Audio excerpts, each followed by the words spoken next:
Haut mam François Musel vu PwC et lies den immer mi dacks, dass den technologische Fortschritt zum Beispiel d'Automatisaun gif Term die klassisch bezuelte Näbicht ofschärfen an Närbisplatzen zersteieren. Stimmt dat?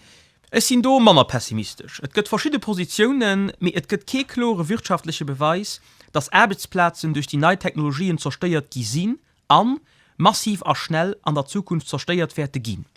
Wann en historisch guckt, dann huet de Fortschritt eischter Erbig geschaffen an alternativ Erbichtsformen zu klassischer bezueltner Erbicht sie nach immer eischter Recht. Wie wat gëtt gerade lo soviel davon geschwert?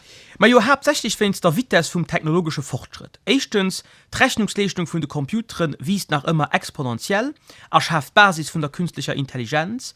An zweitens gin immer mehr Sachen digitalisiert, an domader Computer elektronisch manipulierbar.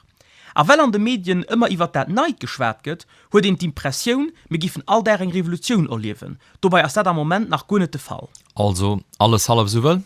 Ech menggen, dats mir de kurzfristigen Impact vun den Technologien iwwerschätzen, a fleich de langfristigen ënnerschätzen, an och net all Technologien an een Dëppen derfe geheien. Automatisation ersetzt oft eng penibel manuell an oder repetitiv erbicht an als eigentlich positiv, insofern et eng Alternative die betraffe Leiit gëtt, an die gëtt an eise Länder awer oft. Durch d'Automatisation goufe neis Serviceberufer geschaffen, an as am allgemengen, an tout cas biselo, de Lebensstandard opgangen, dat Dirfe man net vergissen. Mei kritisch bewerten ich die künstliche Intelligenz. Ich verstehe Faszination vom Standpunkt vom Forscher, mei vom soziale Standpunkt fand ich es beängstigend, eng egestellig elektronische Intelligenz als Kombination von digitale Signaler zuzulassen. Ich kann mir eng Welt vorstellen, wo ganz viel manuell Taschen automatisiert sind.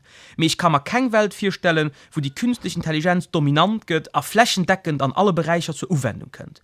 Da sind wir noch nicht, aber ich meine, dass wir an dem Bereich ein Kehrwerte müssten, schwere Entscheidungen treffen.